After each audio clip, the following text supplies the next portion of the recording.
আমার ফুফাতো ভাই, যার বাড়ি থেকে আজকে আমরা বেড়াইতে আসছি, এই হলো সে একটা নতুন ঘর দিয়েছে। ঘরটা প্রায় 16 লক্ষ টাকা খরচ হয়েছে। আমি আপনাদের ঘরটা দেখাবো।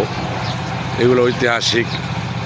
আগে প্রত্যেকটা বাড়ি বাড়ি মানুষের স্বপ্ন জাগায় তুলতো যে আমার বাড়িতে আমি এরকম একটা ঘর দিব। এখন তো বিল্ডিংয়ের যুগ চলছে, এই ঘরগুলো আস্তে আস্তে দিন দিন হারিয়ে যেতেছে। তো আমি আপনাদের ঘরটা দেখাই। ঘরটা কত সুন্দর।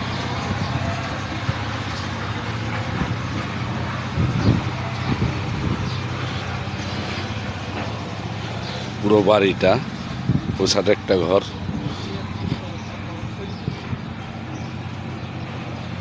পিছে এই সামনে চলে আসলাম।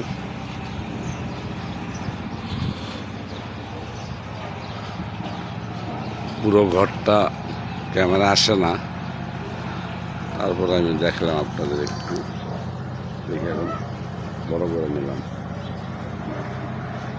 অসাধারণ একটি ঘর।